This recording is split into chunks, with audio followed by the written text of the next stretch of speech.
Hi everyone, welcome to my class. उम्मीद करती हूँ दोस्तों आप सभी अच्छे होंगे और मन लगाकर अपनी पढ़ाई कर रहे होंगे। आज हम करेंगे 2020 का पीजीटी हिंदी का पेपर। बता देती हूँ इससे पहले मैं आपको 2018 से 2024 तक के टीजीटी हिंदी के पीवाईक्यू करवा चुकी हूँ।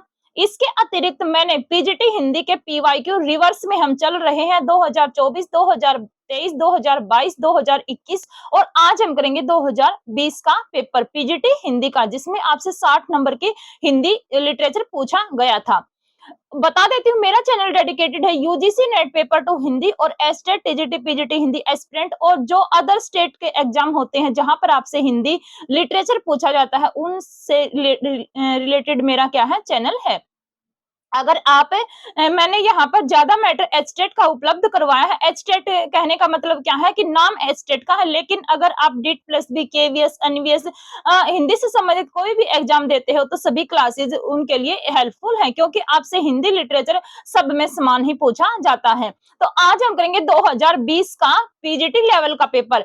ये पेपर आपके लिए टीजीटी के लिए भी इंपॉर्टेंट है। जो बच्चा टीजीटी का एग्जाम देने जा रहा है हिंदी से, और पीजीटी के लिए तो इंपॉर्टेंट है ही। जो पीजीटी का स्टूडेंट है ये मत सोचना कि मतलब टीजीटी का स्टूडेंट है ये मत सोचना कि मेरे लिए नहीं है, नहीं, क्योंकि हिंदी साहित्य हिंदी व्याकरण काव्य शास्त्र सेम पूछा जाता है, बस एनसीईआरटी का फर्क है। टीजीटी में आपसे 6वीं और 10वीं क्लास की एनसीईआरटी पूछी जाती है और पीजीटी में आपसे 9वीं और 12वीं तक की एनसीईआरटी पूछी जाती है। तो चलिए बिना देरी के हम अपनी क्लास को शुरू करते हैं। 2020 का बिल्कुल ऑफिशियल पेपर मैं आप लोगों के सामने लेकर आई हूँ, क्योंकि टाइपिंग से है ना वो पेपर की जो फीलिंग होती है ना वो नहीं आती करने में, इसलिए मैं ऑफिशियल पेपर आप लोगों के सामने लेकर आई हूँ। देखते हैं पहला क्वेश्चन क्या दिया गया है। 91 से आपका सब्जेक्ट शुरू हो जाता है, तो 91 का क्वेश्चन क्या दिया गया है देखते हैं। दिया गया है कि निम्न में से गलत संधि विच्छेद है। पहला ही क्वेश्चन हिंदी व्याकरण से पूछा गया है। गलत संधि विच्छेद आप लोगों को बताना है। वार्तालाप है, विवादा शब्द है, आच्छादन है, निषिद्ध है। तो वार्तालाप ये जो यहाँ पर लिखे गए हैं ये वर्तनी संबंधी शुद्ध है, लेकिन जो संधि विच्छेद किया गया है वहां पर आपको बिल्कुल माइनर सा डिफरेंस देखने को मिलेगा। जब आप संधि विच्छेद करते हो या संधि को पढ़ते हो तो जो दो टुकड़े किसी भी शब्द के होते हैं तो उनका अर्थ निकलना चाहिए। और दूसरी बात गांठ बांध लेनी है कि वर्तनी संबंधी अशुद्धि जो शुद्धि होती है उसके बारे में भी आपको पता होना चाहिए कि शब्द कैसे लिखा जाएगा। जैसे यहाँ पे वार्तालाप है, वार्तालाप तो ठीक लिखा गया है, लेकिन इसका जो संधि विच्छेद किया गया है वार्ता प्लस आलाप, यहाँ पे क्या आएगा वार्ता प्लस आलाप आएगा। तो ऑप्शन नंबर 1 ही गलत हो जाएगा। ऑप्शन नंबर 2, 3 और 4 ये तीनों क्या है सही है। विवादा शब्द का जब संधि विच्छेद करते हो तो विवाद प्लस आस्पद, आच्छादन का आ प्लस छादन और निषिद्ध का नी प्लस सिद्ध। तो ऑप्शन नंबर 1 क्या है सही है। अगले क्वेश्चन पर चलते हैं। अलंकार से संबंधित कौन सा विकल्प सुमेलित नहीं है। दूसरा काव्य शास्त्र से क्वेश्चन है अलंकार से, और पूछा गया है कि कौन सा सुमेलित नहीं है। आग हूं जिससे ढुलकते बिंदु हिमजल के विरोधाभास अलंकार है। भूपति सोहत दान सो फल फूलन उद्यान में दीपक अलंकार है।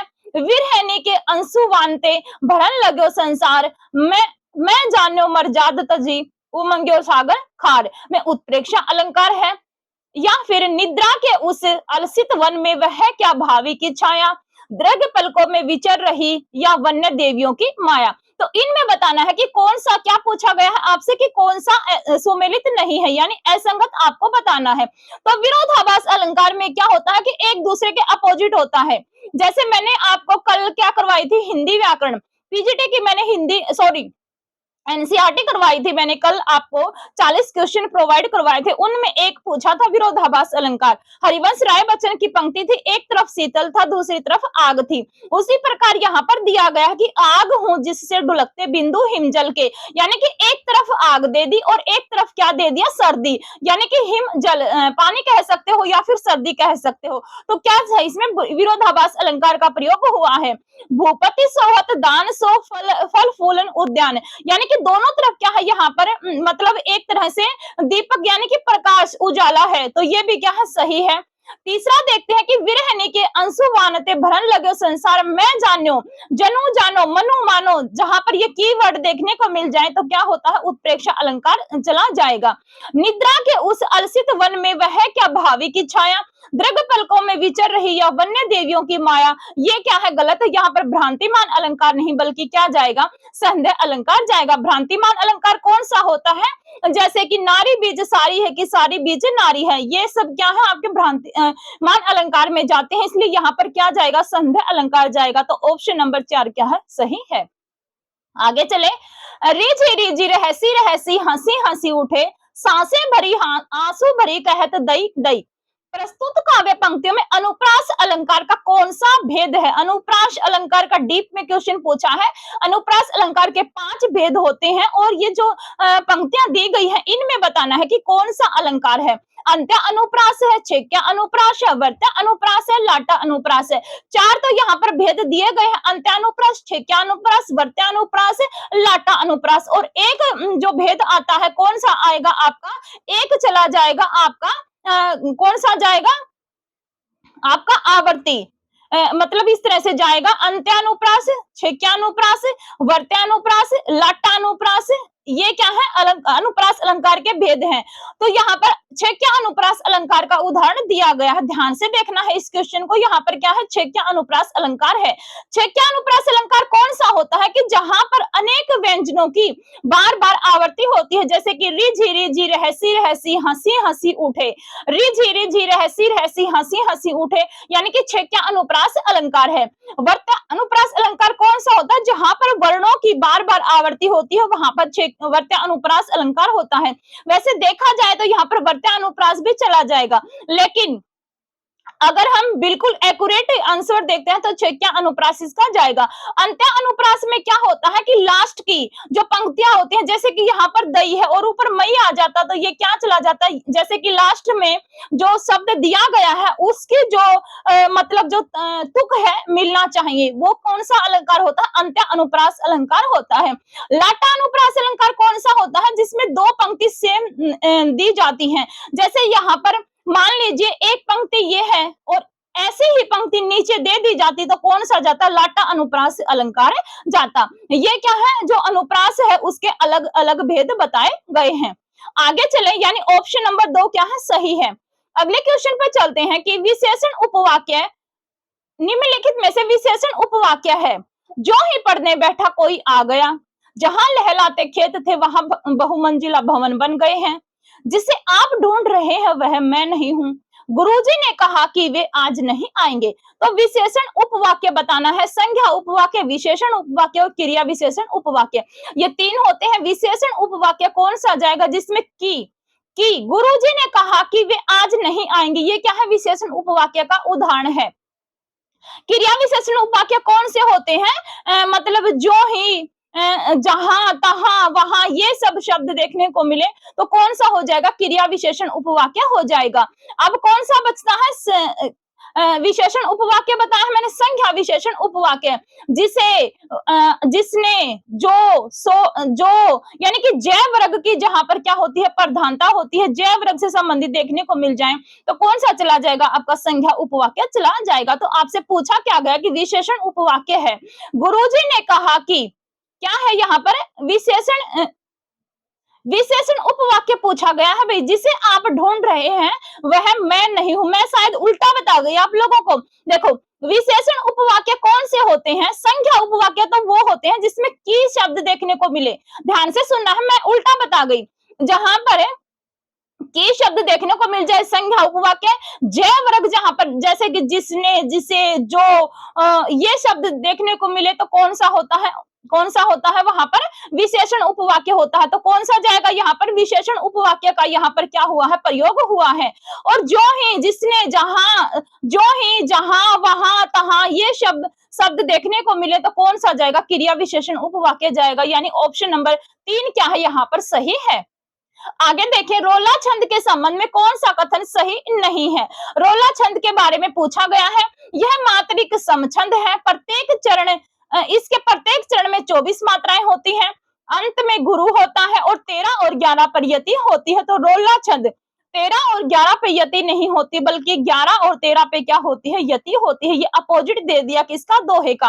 रोला छंद दोहे का उल्टा होता है, दोहे में 13 और 11 के ऊपर यति होती है, जबकि रोला छंद में 11 और 13 के ऊपर यति होती है। तो ऑप्शन नंबर 4 क्या है, गलत है, आपसे गलत ही पूछा गया था।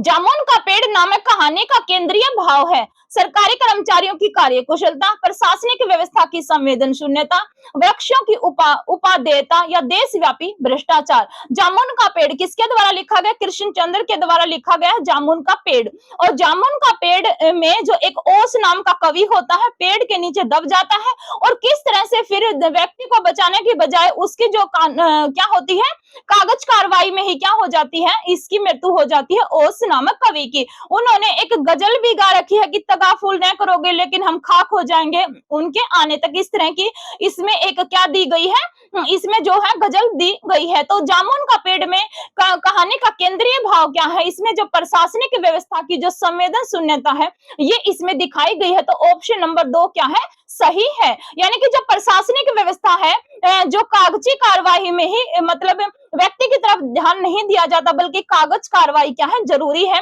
तो इसलिए प्रशासनिक व्यवस्था की जो संवेदन शून्यता है इस कहानी में दिखाई गई है। आगे चले, किस विकल्प में क्रिया विशेषण प्रयुक्त नहीं हुआ है। क्रिया विशेषण, 4 शब्द आपके व्याकरण में विकारी होते हैं और 4 होते हैं अविकारी, जिनमें से क्रिया विशेषण क्या है, अवयव है। और अवयव किस में आता है, अविकारी शब्दों में आता है। तो बताना है कि क्रिया विशेषण प्रयुक्त शब्द नहीं है, क्रिया विशेषण प्रयुक्त नहीं हुआ है। मैंने बहुत समझाया परंतु वह नहीं माना, मैं बैलगाड़ी से दिल्ली जा रहा हूँ, वह बिना बताए अचानक चला गया, यह पत्रिका प्रतिमा छपती है। अब तीनों ऑप्शन देखो नीचे के, मैं बैलगाड़ी से दिल्ली जा रहा हूं, दिल्ली क्या है, यहाँ पर स्थान है तो स्थानवाचक हो जाएगा। वह बिना बताए अचानक चला गया, अचानक क्या है, यहाँ पर रीति का प्रयोग है तो रीतिवाचक आ जाएगा। यह पत्रिका प्रतिमा छपती है, प्रतिमा क्या है, ये कालवाचक है, यानी कि काल के बारे में, समय के बारे में बता रहा है तो कालवाचक चला जाएगा। लेकिन ऑप्शन नंबर 1 क्या है, यह क्रिया विशेषण, यानी कि क्रिया विशेषण इसमें क्या है, प्रयुक्त शब्द किस विकल्प में क्रिया विशेषण प्रयुक्त नहीं हुआ है, ये आपको बताना है। क्रिया विशेषण प्रयुक्त नहीं हुआ है। तो मैंने बहुत समझाया परंतु वह नहीं माना, ऑप्शन नंबर 1 क्या है, सही है। आगे चले, क्रिया विशेषण 4 प्रकार के होते हैं, परिमाणवाचक होता है, और कौन सा होता है, स्थानवाचक होता है, कालवाचक होता है और रीतिवाचक होता है। तो ऑप्शन नंबर 1 क्या है, सही है। आगे चले, काव्य शोभाया कर्तारो धर्मा गुणा, काव्य गुण की यह परिभाषा प्रस्तुत करने वाले आचार्य हैं, वामन है, मम्मट है, विश्वनाथ है, भरतमुनि है। काव्य शास्त्र से क्वेश्चन है, गुणों के बारे में जो परिभाषा दी गई है, पूछी गई है कि काव्य शोभाया कर्तारो धर्मा गुणा, ये जो गुणों के बारे में परिभाषा किस आचार्य के द्वारा दी गई है, ये आपको बताना है। तो ये किसने दी है, ये दी है वामन ने, क्योंकि वामन क्या है, रीति संप्रदाय के प्रवर्तक माने जाते हैं। और गुणों के ऊपर सबसे ज्यादा बात किसने की है, वामन ने की है। वामन के ग्रंथ का ही नाम क्या है, काव्य अलंकार सूत्र वृत्ति। मम्मट के द्वारा क्या लिखा गया था, मम्मट ने लिखा था काव्य प्रकाश, विश्वनाथ के द्वारा लिखा गया था साहित्य दर्पण, और भरतमुनि ने क्या लिखा था, नाट्य शास्त्र। यानी कि ऑप्शन नंबर 1 क्या है, सही है, क्योंकि वामन ने ही गुणों के बारे में सबसे ज्यादा बात की है।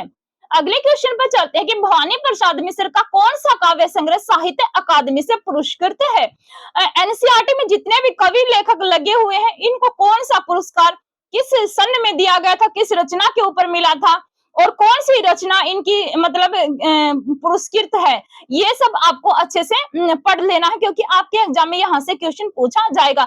हर साल ऐसे ही आपके इसमें मतलब एग्जाम में ऐसे क्वेश्चन पूछा जाता है। भवानी प्रसाद मिश्र का कौन सा काव्य संग्रह साहित्य अकादमी से पुरस्कृत है। गीत फरोश, चकित है दुख, त्रिकाल संध्या, बुनी हुई रस्सी। तो चारों ही क्या है, ये भवानी प्रसाद मिश्र की रचनाएं हैं। भवानी प्रसाद मिश्र तार सप्तक से बिलोंग करते हैं, जो कब आता है, 1943 में आता है। पहला जो तार सप्तक है, दूसरा सप्तक 51 में, तीसरा 59 में, और चौथा कब आता है, 79 में आया था।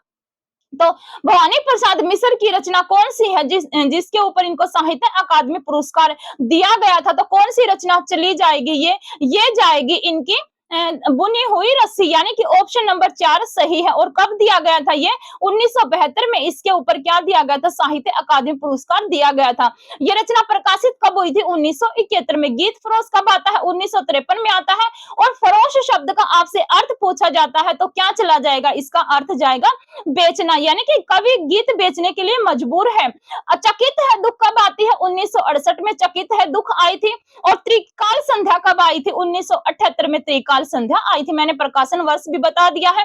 प्रकाशन वर्ष भी ध्यान रखना है, क्योंकि पर्टिकुलर एक रचना को उठाकर दे देता है एग्जामिनर और पूछता है कि इस रचना का निम्न में से प्रकाशन वर्ष है या नहीं है। तो ध्यान रखना है, बुनी हुई रस्सी 1971 में रचना प्रकाशित होती है। 1972 में इसके ऊपर साहित्य अकादमी पुरस्कार मिलता है। भवानी प्रसाद मिश्र को गांधी का बेटा भी कहा जाता है, क्योंकि इनके ऊपर जो गांधीवादी विचारधारा है उनका सबसे ज्यादा प्रभाव था।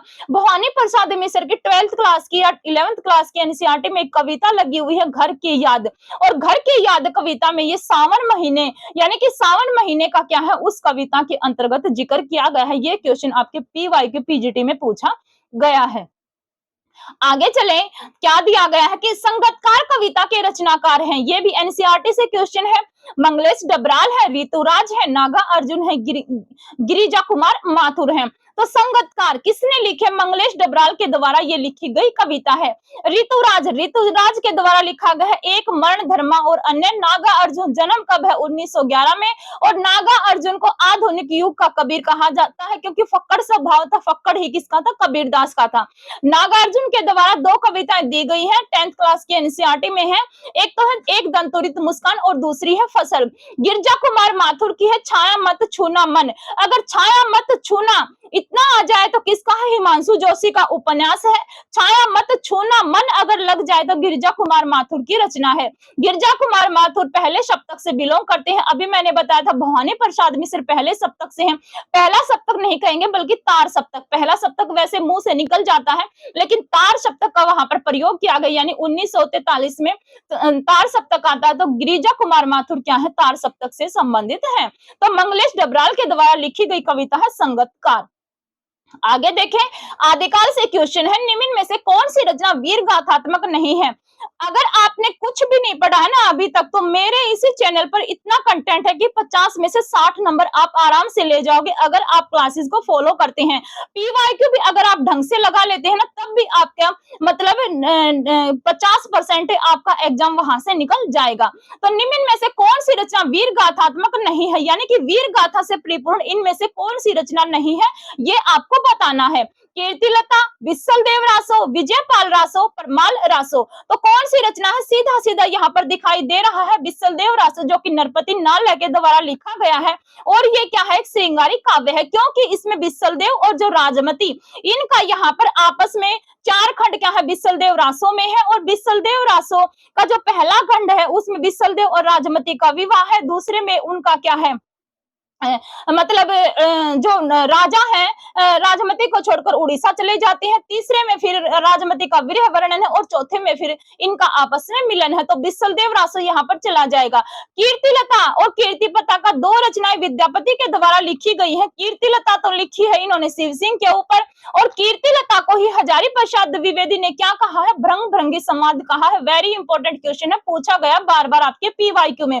और कीर्तिलता को ही खुद विद्यापति ने क्या कहा है? इस रचना को पुरुष कहानी कहा है। ये भी वेरी वेरी इंपॉर्टेंट है। पुरुष कहानी नहीं भाई, देसी भावना क्या कहा है इसको?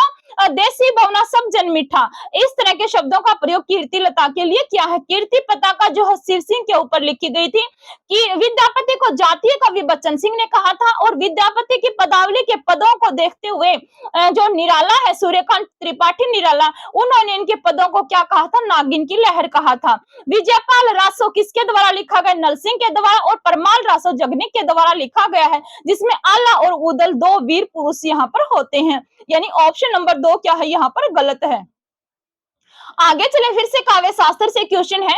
ब्रह्मास्वादा मी भाव अनुभाव में अलौकिक चमत्कारी रस विषयक यह स्थापना किस आचार्य की है? यानी रस के बारे में यह परिभाषा दी गई है। और पूछा गया कि ये किसने कहा है? भरत मुनि ने शंकुक ने, मम्मट ने, विश्वनाथ ने। तो ये परिभाषा किसने दी है कि ब्रह्म स्वाद मी भानुभाव में, ये कहा है मम्मट के द्वारा ये परिभाषा दी गई है। ऐसे ही परिभाषा विश्वनाथ ने भी दी है, लेकिन वहां पर कौन से शब्द का प्रयोग किया गया है विश्वनाथ के द्वारा? वहां पर ब्रह्मानंद सहोदर, यहाँ पर तो है स्वाद, और जब विश्वनाथ की परिभाषा पढ़ते हो तो उन्होंने ब्रह्मानंद सहोदर शब्द का प्रयोग किया है। भर्तमुनि के द्वारा विभाव, अनुभाव, व्यभिचारी संयोग, आदर्श निष्पत्ति, ये परिभाषा नाट्य शास्त्र में दी गई है। और रस निष्पत्ति को लेकर 4 अलग अलग आचार्य हुए हैं, जिनमें से एक कौन से हैं? शंकुक हैं। 3 और नाम बता देती हूँ, भट्टनायक है, भट्टलोलट है, और कौन है? अभिनव गुप्त, और चौथे यहाँ पर है शंकुक। तो बता दिया इसका आंसर क्या जाएगा? ऑप्शन नंबर 3 क्या है? सही है। मम्मट के द्वारा काव्य प्रकाश जो ग्रंथ है लिखा गया था। आगे चलें, क्या दिया गया है कि निम्नलिखित में से कौन सा शब्द प्रत्यय रहित है, यानी कि ऐसा शब्द बताना है जिसमें प्रत्यय का प्रयोग नहीं हुआ है। वैसे तो ये चारों ही ऑप्शन ऐसे हैं जिनमें प्रत्यय का प्रयोग हुआ है, लेकिन हम करेक्ट मतलब सही आंसर अगर हम जाएंगे तो ऑप्शन नंबर 3 ये अपने आप में क्या है? एक पूरा शब्द है। वैसे इसमें वर प्रत्यय है, चारों में ही वर प्रत्यय दिया गया है, लेकिन हमें सही ऑप्शन चूज करना है, तो ऑप्शन नंबर 3 क्या है? सही है। आगे चले, निम्न में से किस विकल्प में सु उपसर्ग प्रयुक्त हुआ है? सौपन, सुंदर, सती, स्वीकार। तो सु प्लस अस्ति, इसमें क्या है? सु उपसर्ग का प्रयोग हुआ है, तो ऑप्शन नंबर 3 सही है। देव ने किसे 34वां संचारी भाव माना है? अमरस को, मति को, छल को, ग्लानि को। तो देव रीतिकाल के महत्वपूर्ण कवि, रीतिबद्ध कवियों में रीतिकाल को 3 भागों में बांटा गया था, रीतिबद्ध, रीतिसिद्ध और रीतिमुक्त। रीतिमुक्त में 5 कवि आते हैं, घनानंद, आलम, बोधा ठाकुर और दविशदेव। रीतिसिद्ध में एक महत्वपूर्ण कवि है बिहारी सतसई, और वैसे तो गवाल जो वृंद है ये भी आते हैं। और आपके रीतिसिद्ध काव्य में, रीतिबद्ध काव्य में आपकी चिंतामणि है, केशवदास है, मतीराम है, भूषण है, कौन आते हैं? पद्माकर है, भिखारी दास है, देव है, ये सब आते हैं। तो देव का पूरा नाम क्या था? देवदत्त था। और रामचंद्र शुक्ल के द्वारा इनके ग्रंथों की संख्या कितनी मानी गई है? 23। पीवाईक्यू में पूछा गया क्वेश्चन है।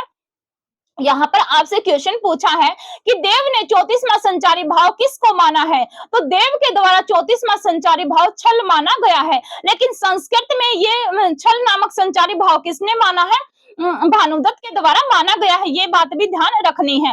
अब जो ये अमर्ष है, मति है, ग्लानि है, ये भी संचारी भाव के अंतर्गत आते हैं। वैसे तो भर्तमुनि ने, मैंने अभी परिभाषा बताई थी, विभाव, अनुभाव, व्यभिचारी संयोग, आदर्श निष्पत्ति। तो भर्तमुनि ने संचारी भाव के स्थान पर किस शब्द का प्रयोग किया है? व्यभिचारी शब्द का प्रयोग किया है। लेकिन संचारी भाव के लिए व्यभिचारी शब्द का प्रयोग किसने किया? भर्तमुनि ने। और भर्तमुनि ने 33 संचारी भाव बताए थे, लेकिन 34वां छल नामक संचारी भाव देव के द्वारा बताया गया है, और अभिधा शब्द शक्ति को देव ने महत्वपूर्ण माना है। तो इसका क्या चला जाएगा? ऑप्शन नंबर 3 यहाँ पर सही है। अब अमरस, मति, रामचंद्र शुक्ल ने जो है संचारी भाव को अलग अलग भागों में बांटा है, जैसे कि दुखात्मक है, सुखात्मक है। इस तरह से क्या किया है? रामचंद्र शुक्ल ने इनका भेद किया है। तो जो अमर्ष और जो मति, ग्लानि है, ये किस में जाएंगे? दुखात्मक में जाएंगे। और जो मति है ये किस में जाएगा? उदासीन में जाएगा। ये भी बात ध्यान रखनी है। आगे चलते हैं, निम्न इनमें से किस विकल्प में सभी घोष वर्ण हैं? क, ए, च, ख, आ, छ, ग, ई, ज और घ, ई और तय। तो बताना है कि घोष, अघोष, अलप्राण और महाप्राण। अघोष तो पहला दूसरा हो जाएगा, और सघोष या घोष कौन सा हो जाएगा? तीसरा, चौथा और पांचवा। महाप्राण दूसरा, चौथा हो जाएगा, और अलप्राण पहला, तीसरा और पांचवा। तो घोष आपसे पूछा गया है। सभी स्वर क्या होते हैं? सघोष होते हैं, क्योंकि ये अपनी ही जाति के साथ जाते हैं।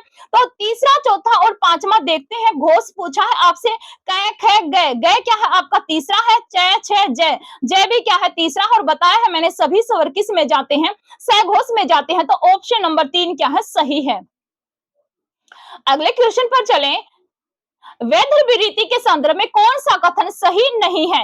वैदर्भी रीति, वैदर्भी, गौड़ी और पांचाली, ये 3 रीतियां किसके द्वारा मानी गई है? वामन के द्वारा मानी गई है। और पूछा गया कि वैदर्भी रीति के बारे में कौन सा कथन सही नहीं है? यह काव्य की सर्वोत्तम रीति है, यह श्रृंगार, करुण आदि रसों से उपयुक्त होती है, इसमें सामासिक पदावली की प्रधानता होती है, यह माधुर्य गुण प्रधान रीति है। तो वैदर्भी रीति के बारे में बताया था। अभी रीति संप्रदाय किसके द्वारा दिया गया? वामन के द्वारा। और वामन ने 3 रीतियां मानी है, वैदर्भी, गौड़ी और पांचाली। तो वैदर्भी से क्वेश्चन है कि वैदर्भी रीति, जो वैदर्भी रीति है वामन ने माना है कि यह सर्वोत्तम रीति है। काव्य की सर्वोत्तम रीति वामन किसको बताते हैं? वैदर्भी को। सही है। इसमें श्रृंगार और करुण रस होते हैं, ये भी सही है। और इसमें माधुर्य गुण की प्रधानता होती है, ये भी सही है। लेकिन इसमें सामासिक पदावली की प्रधानता नहीं होती, ये क्या है? गलत है, क्योंकि इसमें सामासिक पदावली नहीं होती। अगर नहीं होती तो ये ऑप्शन सही चला जाता, लेकिन अब ये ऑप्शन क्या है? गलत है। तो सामासिक पदावली किस रीति में होती है? सामासिक पदावली आपकी होती है गौड़ी रीति में। पांचाली रीति, पांचाली रीति की इन्होंने कल्पना की और पांचाली रीति में क्या है? पांचाली रीति में भी माधुर्य गुण पाया जाता है। ये भी बातें ध्यान रखनी है। अब कुछ ऐसे आचार्य हुए हैं जिन्होंने रीति के लिए अलग अलग शब्द का प्रयोग किया, आपके एग्जाम में पूछा जा सकता है। जैसे कि कुंतक के द्वारा मार्ग शब्द का प्रयोग किया गया है, मम्मट ने वर्ती शब्द का प्रयोग किया है, और कुंतक ने जो 3 रीतियां मानी है, कौन कौन सी मानी है? सुकुमार मार्ग माना है, विचित्र मार्ग माना है और मध्यम मार्ग माना है। और वर्ती शब्द का प्रयोग मम्मट ने किया था, तो मम्मट के द्वारा माने गई है उपनागरिका वर्ती, परुषा वर्ती और कोमला वर्ती। ये वर्ती किसने मानी है? मम्मट ने मानी है। मम्मट ने भी 3 रीति मानी है, कुंतक ने भी 3 रीति मानी है, लेकिन रीति शब्द का इन्होंने अलग प्रयोग किया है, मार्ग या वर्ती। आगे चले, निम्नलिखित शब्दों पर ध्यान दीजिए। यौवन, धराशाही, चारागाह, आखिरी। इनमें से शुद्ध शब्द है, तो चारों ही ये क्या है? शुद्ध शब्द हैं। यौवन है, धराशाही है, चारागाह है, आखिरी है। चारों ही शब्द क्या है? वर्तनी संबंधी शुद्ध हैं। तो ऑप्शन नंबर 4 सही है। आगे चले, कलगान सुनी मुनि ध्यान त्याग ही काम, कोकिल लाज ही, मंजिर नुपुर कलित कंकन, ताल गति बरबाज ही। उक्त काव्य पंक्तियों में कौन सा छंद है? अगर पंक्तियां पूछ ली जाए किसकी है? तुलसीदास की है। कहां से है? रामचरितमानस से। रामचरितमानस के किस कांड से है? तो बाल कांड से ये पंक्तियां उठाई गई है। रामचरितमानस आप सब जानते होंगे, इतनी मैं उम्मीद करती हूँ कि 7 भागों में बटा हुआ है, जिसमें बाल कांड, अयोध्या कांड, अरण्य कांड, किष्किंधा कांड, सुंदर कांड, लंका कांड और उत्तरकांड। लास्ट का कौन सा आता? उत्तरकांड आता है। बाल कांड से ये पंक्तियां हैं, 1574 में इन्होंने लिखा था, और इसको लिखने में इनको 2 वर्ष 7 महीने और 26 दिन का समय लगा था। तुलसीदास का जन्म कब हुआ था? 1532 में, और मृत्यु कब हुई थी? 1632 में। तो पूछा है यहाँ पर कि इन पंक्तियों में कौन सा छंद है? अगर देखा इसमें कौन सा छंद है? हरिगीति का छंद यहाँ पर दिया गया, क्योंकि यहाँ पर 28 मात्राएं इसमें प्रयोग हुई हैं। तो 28 मात्रा जिसमें होती है, हरिगीति का छंद आता है। हरिगीति का छंद के बादशाह आधुनिक युग में कौन माने जाते हैं? मैथिली शरण गुप्त माने जाते हैं। तो कल गान सुनी मुनि ध्यान तागहि काम कोकिल लाजहि, यानी कि भगवान राम और जब सीता माता का विवाह होता है, तो जब यानी कि उनके गीतों, जब विवाह के टाइम पर गीत गाए जाते हैं, तो उनके गीतों को सुनकर जो मुनि ध्यान में बैठे हुए थे, और कामदेव की जो कोकिलाएं थी, जो कोयलें थी, वो भी क्या हो जाती हैं? लज्जित हो जाती है। मंजिर नुपुर कलित कंकन ताल गति बर बाजहि।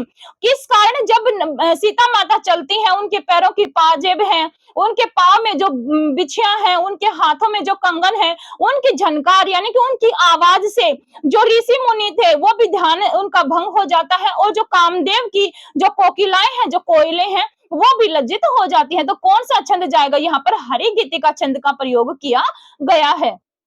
और रामचरितमानस किस भाषा में लिखा गया था? अवधी भाषा में लिखा गया है। इनमें से किस लोकोक्ति मुहावरे का अर्थ उपयुक्त नहीं है? एक हाथ से ताली नहीं बजती, असंभव कार्य कर देना, पहला ही ऑप्शन यहाँ पर गलत है, साफ साफ दिखाई दे रहा है। नेकी का दरिया में डाल, भला करके भूल जाना चाहिए, यह भी सही है। उड़ती चिड़िया पहचानना, इशारे से ही गूढ़ बात जान लेना, बिल्कुल सही।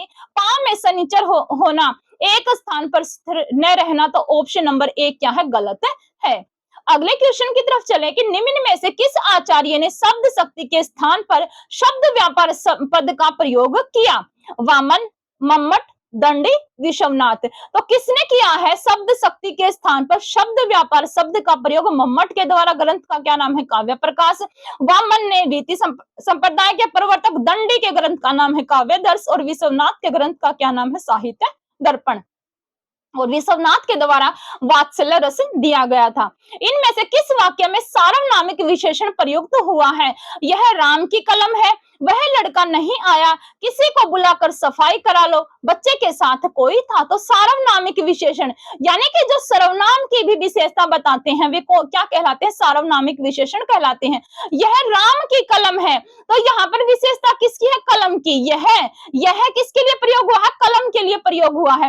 वह लड़का नहीं आया। जो संज्ञा शब्द है उससे पहले सर्वनाम है और सर्वनाम संज्ञा के बारे में बता रहा है, तो इसलिए यहाँ पर ऑप्शन नंबर 2 क्या है, सही है।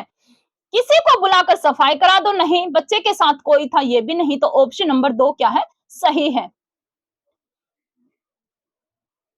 आगे चलें, क्या दिया गया है, काव्य दोष से संबंधित कौन सा विकल्प सुमेलित नहीं है।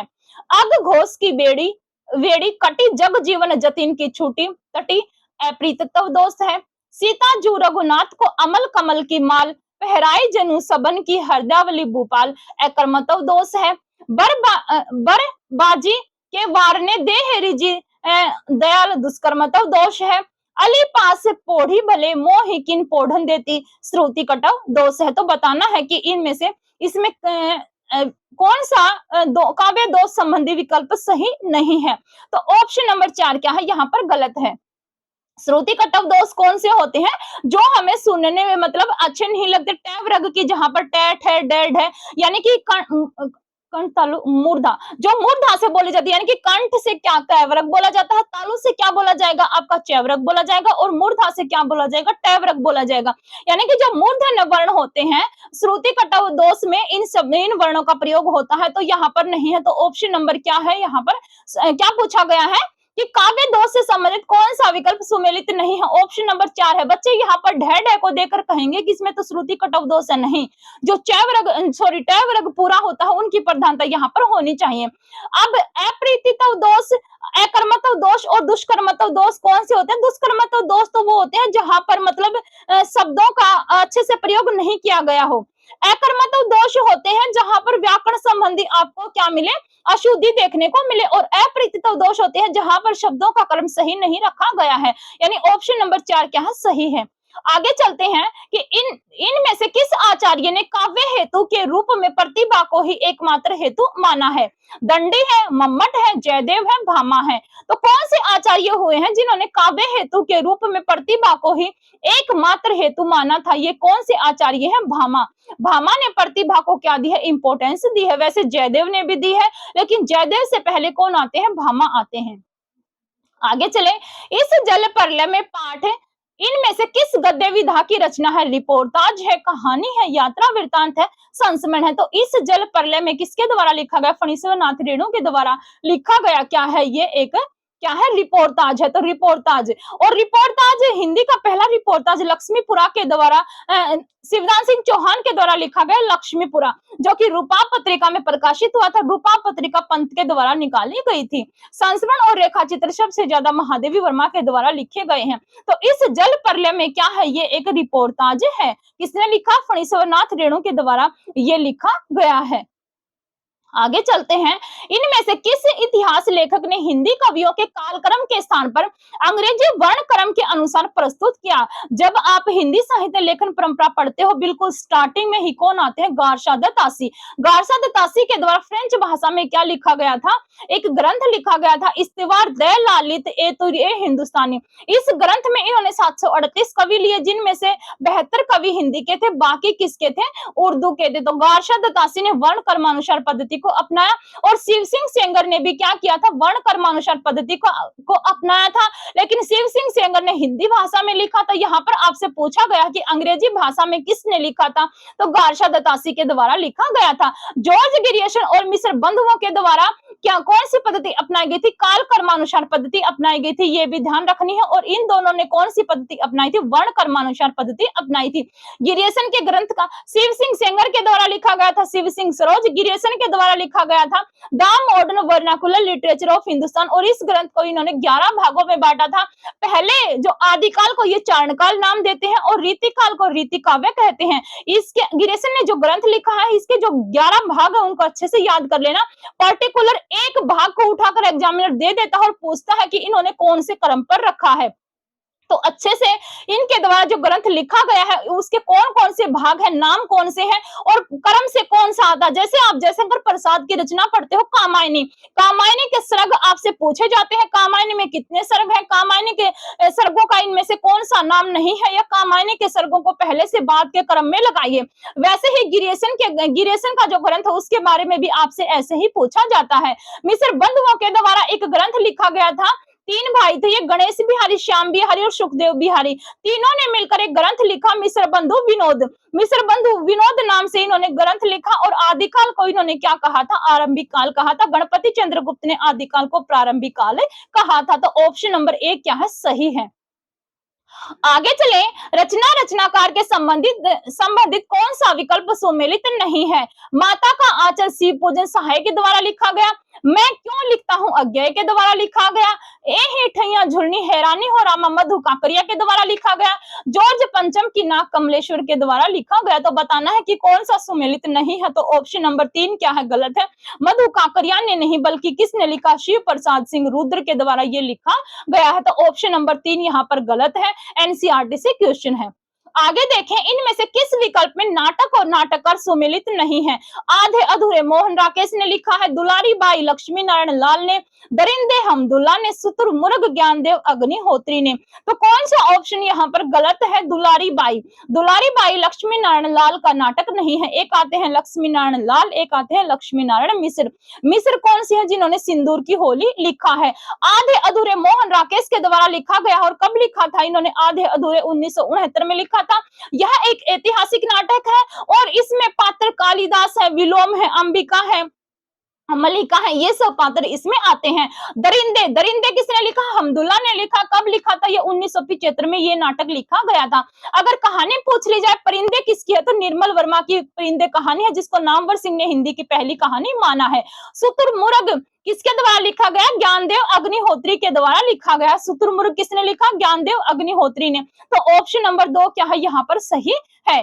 आगे चलते हैं, क्या दिया गया है? दिया गया है कि रचना और रचनाकार से संबंधित कौन सा विकल्प सुमेलित नहीं है? पेशालों की प्रतिध्वनि जयशंकर प्रसाद, संशय की एक रात नरेश मेहता, वेदही बनवास मैथिली शरणगुप्त, खुटियों पर टंगे लोग सर्वेश्वर दयाल सक्सेना। तो पूछा गया है कि कौन सा सुमेलित नहीं है, तो कौन सा चला जाएगा? वेदही बनवास। वेदही बनवास फिर किसने लिखा है? वेदही बनवास अयोध्या सिंह उपाध्याय हरिऔध के द्वारा लिखा गया है। यह 1941 में लिखा था और इसमें कुल कितने सर्ग हैं? 18 सर्ग हैं। एक इनके द्वारा अयोध्या सिंह उपाध्याय हरिऔध के द्वारा प्रिय प्रवास लिखा गया। पहले नाम क्या था? ब्रंजांगना विलाप था। उसमें कितने सर्ग हैं? 17 सर्ग हैं। ये भी बात ध्यान रखनी है। खूंटियों पर टंगे लोग किसकी रचना है? सर्वेश्वर दयाल सक्सेना की रचना है। सर्वेश्वर दयाल सक्सेना का जन्म 1927 में और ये तीसरे सप्तक से क्या है? बिलोंग करते हैं। खूंटियों पर टंगे लोग के ऊपर इनको क्या मिला था? 1983 में साहित्य अकादमी पुरस्कार मिला था। अब आपके पीवाईक्यू में कौन से क्वेश्चन पूछे गए हैं? आपके पीवाईक्यू में ये भी क्वेश्चन पूछा गया है, ये भी पूछा गया और ये भी पूछा गया। कैसे पूछे गए थे? एक बार तो पूछा गया था कि वेदही बनवास किसकी रचना है? 4 ऑप्शन थे जिनमें से अयोध्या सिंह उपाध्याय हरिऔध जाएगा। पेशालों की प्रतिध्वनि भी ऐसे ही पूछा गया था कि निम्न में से किसकी रचना है? और खूंटियों पर टंगे लोग के लिए सर्वेश्वर दयाल सक्सेना को किस वर्ष साहित्य अकादमी पुरस्कार दिया गया था? ये ऐसे आपके पीवाईक्यू पीजीटी में पूछे गए क्वेश्चन है। तो खूंटियों पर टंगे लोग के ऊपर इनको कब दिया गया था? 1983 में साहित्य अकादमी पुरस्कार दिया गया था। वेरी इंपॉर्टेंट है। और सर्वेश्वर दयाल सक्सेना आपके जो तीसरा सप्तक आता है उससे बिलोंग करते हैं। जयशंकर प्रसाद के बारे में सब जानते हैं कि छायावाद की वरहत्रि में ये महत्वपूर्ण स्थान रखते। कामायनी इनके द्वारा लिखा गया महाकाव्य जो शैव दर्शन या प्रत्यभिज्ञा दर्शन पर आधारित है। इसमें कुल 15 सर्ग हैं, जिसमें चिंता, आशा, श्रद्धा, काम, वासना, लज्जा, कर्म, ईर्ष्या, ईड़ा, संपन्न, संघर्ष, निर्वेद, दर्शन, रहस्य और आनंद। यानी कि जो कामायनी है चिंता से शुरू होती है, आनंद पे जाकर समाप्त होती है। तो ऑप्शन नंबर 3 क्या है? सही है। क्यों सही है? क्योंकि वेदही बनवास अयोध्या सिंह उपाध्याय हरिऔध के द्वारा लिखा गया है। और आज का लास्ट क्वेश्चन है कि ए विप्लव के वीर चूस लिया उसका सारा हाड़ मात्र ही है आधार, ए जीवन के पारावार। उक्त काव्य पंक्तियां निराला की किस कविता में संकलित हैं? बादल राग है, कुकुरमुता है, भिक्षुक है, जागो फिर एक बार है। तो बादल राग कविता से क्या है? ये पंक्तियां ली गई है, निराला के द्वारा लिखी गई है। बादल राग कविता को डॉक्टर बच्चन सिंह ने क्या माना है? राजनीतिक कविता माना है। बादल राग जो कविता है वो परिमल में संकलित है, क्योंकि निराला के द्वारा अनेक काव्य संग्रह निकाले गए, जिसमें अनामिका, प्रेमिल, गीतिका, तुलसीदास, कुकुरमुता, बेला, नए पते, अर्चना, आराधना, सांध्या, कांकली, ये सब नागार्जुन के निराला के द्वारा निकाले गए काव्य संग्रह है। परिमल कब आता है? 1930 में आता है। और परिमल में कौन कौन सी रचनाएं हैं? जिनमें से 2 यहाँ पर दी गई है, बादल राग है और भिक्षुक है। कुकुरमुत्ता का प्रकाशन वर्ष क्या है? 1942। पर्टिकुलर इनका आपसे क्या पूछा जाता है? प्रकाशन वर्ष पूछा जाता है। और राम की शक्ति पूजा निराला के द्वारा लिखी गई है 1935 इसका प्रकाशन वर्ष है और सरोज समर्ति को हिंदी का पहला शोक गीत माना जाता है, तो इसका प्रकाशन वर्ष भी क्या है 1935 है। और हिंदी का दूसरा शोक गीत पूछ लिया जाए तो मिट्टी की बारात सिंह मंगल सिंह सुमन के द्वारा लिखा गया है। केंद्र में कौन है? जवाहरलाल नेहरू है और 1972 में लिखा था, 1974 में इसके ऊपर साहित्य अकादमी पुरस्कार मिला था। जागो फिर एक बार भी किसकी कविता है? निराला की कविता है। कुकुरमुत्ता और जागो फिर एक बार, ये दोनों कविताएं यूजीसी नेट के सिलेबस में लगी हुई हैं। तो ऑप्शन नंबर क्या बताया है मैंने? ऑप्शन नंबर 1 यहाँ पर सही है। वैसे बादल राग का जो पहला भाग है वो एनसीईआरटी में दिया गया है, 11th क्लास की एनसीईआरटी में। वैसे बादल राग कविता के 6 भाग हैं और ये क्या है ये बादल राग में बताया है मैंने कि इसमें कितने खंड है? 6 खंड है, पहला खंड है वहां पर दिया गया है। तो ऑप्शन नंबर 1 क्या है? सही है। ये थे आपके 30 क्वेश्चन हम अगले वीडियो लेक्चर में करेंगे। अगर आपको वीडियो पसंद आते है तो please like share and subscribe करना न भूलें। Thank you, thanks for watching me.